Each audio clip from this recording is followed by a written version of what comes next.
Are you in a jurisdiction that has no or limited voir dire? Do you sometimes just throw your hands up at jury selection and just hope for the best? Well, if you're looking for a secret weapon, then this is the episode for you. Every case has a story, but is yours connecting with the people who matter? Virtual focus groups can help you understand how real jurors see your case, thoughtfully, carefully, and honestly. No travel, no logistical headaches, just meaningful insights delivered to your screen. I'll help you discover what resonates, clear organization, communication, and what needs refining, so you can walk into trial or mediation with genuine confidence. Let's explore your case together through virtual focus groups. You can book a free call with the link in the show notes. Welcome to Trial Lawyer Prep. I'm your host, Elizabeth Larrick, and today this episode is all about jury selection, and it's for you lawyers who may be in a jurisdiction with little to no attorney-led voir dire. But don't worry, for those of you who have jury selection, you will find lots of good gold in this episode as well. Because I want to help you create a secret weapon no matter what jurisdiction you're in to use for voir dire. So this episode comes directly out of a real life story. A lawyer recently texted me. She was preparing for a very challenging case and was told that she would have limited voir dire. So based on her experience and having asked around, she thought, okay, this is going to be 15, 20 minutes, maybe 30 minutes max. And she had done several virtual focus groups for the case, testing out the facts, witnesses, and practicing opening statement. And again, these were very short and brief virtual focus groups, 50 minutes max. Now, she knew there was a chance that this judge would not allow any attorney-led jury selection. So she compiled all the information she had from her virtual focus groups into a jury research chart that showed her the profile of a no juror, meaning a juror who would not be for her case. And this went beyond demographics, okay? We've talked about that. Demographics only get you part of the way. If you remember that episode 149 with Sharif Gray, we'll put a link to that in the show notes. But what she put in her chart were also the life experiences, the direct comments from these participants, the attitudes as well. And again, these were all people who would not be on her side, and she could have also done a chart for people who were on her side as well. She walked into the courtroom with her jury research chart and felt very confident about knowing who the juror would not be for her, which turns out to be very brilliant because the judge changed their mind and did not allow any attorney-led voir dire. So she had to use what she heard from the judge-led voir dire, from the profiles from the clerk, to make her strikes. And so she was very, very proud of herself for being able to make those strikes quickly based on the information she'd learned from her virtual focus groups. And it turned out well because she got a verdict. So she reported back to me how helpful it was to do the exercise. And so I want to talk with you about how to do that as well. All right, so number one, this goes into doing virtual focus groups, which you know I love, love, love, and encourage people to do. Virtual focus groups can be done by any trial lawyer, or you can use a consultant. You can have jury selection, or you don't have to. But what I love is that if you don't have any jury selection, if you have very limited attorney-led jury selection, this is going to give you a significant amount of confidence about who needs to go in that jury box for you. And again, going back to our recent case, at least one no juror got in the box. But because of her virtual focus groups that she had done, she knew how to arm the jurors that were for her based on listening through those qualitative conversations that came from her virtual focus groups. But the other reason that I want to talk about this is because it's very timely. Now, this lawyer reported to me the judge made several decisions that were impulse decisions, I would say, and definitely took a lot away from her case, not just during voir dire, but throughout the trial. But this kind of behavior where judges are making split decisions, rash decisions, trying to cut off your case at the knees, it's not new, but what I'm hearing is that it's happening more often.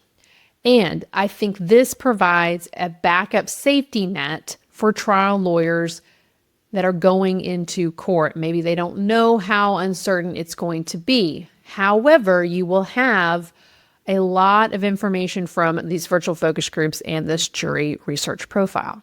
Trials are always unpredictable, but it's that judge uncertainty part that we want to make sure that we cover, because no matter who gets in the box, if they believe in your case, they're going to find the correct verdict. And that's exactly what happened recently with my friend.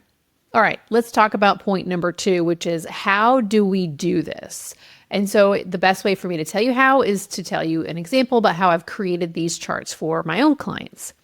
When we do multiple focus groups, so again, it'd be really difficult to feel confident in one virtual focus group and putting together this jury profile chart, because you want to have comparatives. You want to feel like you've tested the facts multiple times, different frames. You've had, again, different groups over a course of time that would help you be able to build a chart to know, again, some of this has been tested multiple times. You feel confident and be able to rely on it.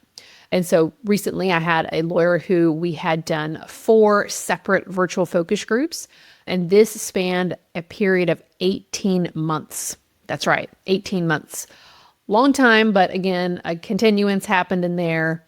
And what they had been able to do is test and ramp up their testing. So they started out with 50 minutes, and then they went to 50 minutes, and then an hour and a half, and then 3 hours. Hotly contested liability case. So they really wanted to be able to have the information. Okay, if we're going to trial, Elizabeth, who is the juror we just cannot have in the box? No matter what happened, they're not going to change their mind. So that's where we had created, out of these 4 focus groups, our jury research chart that they were able to take in with them. Now let's talk a little bit about this chart. We said, again, you're going to have some demographics in there because you're just going to naturally gather those for the focus group.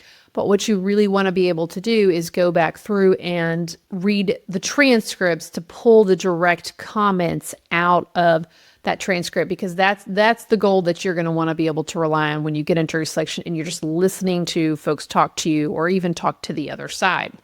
We always record everything naturally. We're doing virtual focus groups, the chats, the transcripts. So again, all this information would already be gathered up with your virtual focus groups. Now you're just going to go back through and create these charts. Now, in this particular file, again, hotly disputed liability, and they really wanted to avoid those no jurors in the box. So we created this chart for him and his team. They walked in and they were able to feel very confident, not only in the lawyer who was doing the jury selection. So it took a little bit of weight off his shoulders because he knew his team would have the profiles to be able to listen for that. And then his whole job would be, again, to elicit the information, to do a great job asking questions, being engaged, following up, knowing that the people behind him, his team, would support him and be able to listen and hear everything they need to write down those folks who would need to be struck for cause. Okay, so we talked a little bit about the chart.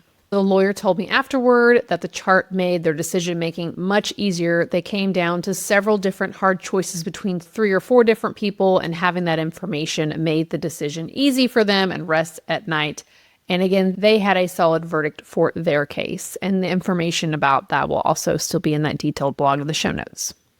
So, last point, the other thing I love about this process is it forces us as lawyers to squeeze every ounce of value we can out of our research investment.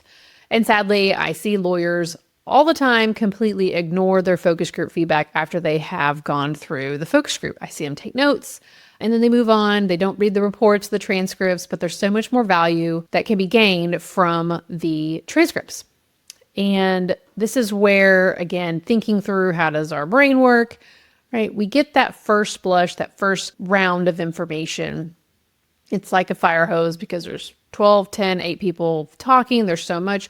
We're going to miss things. And that's where that transcript comes in. It's not going to miss anything because you can go back, read that with fresh eyes and be able to gather up all kinds of good new nuggets. Now, when you're doing this for your trial, obviously it is going to be a little bit time consuming, but in doing the work for the chart, you're also refreshing your mind about all the other results and things that all the jurors said to help you with strategy and picking language when you're writing questions out. And when you're creating this jury research profile with me, we're getting refreshed on all the insights from your focus group. We're going back over the research, that investment that you made, and extracting every possible insight to prepare you for trial.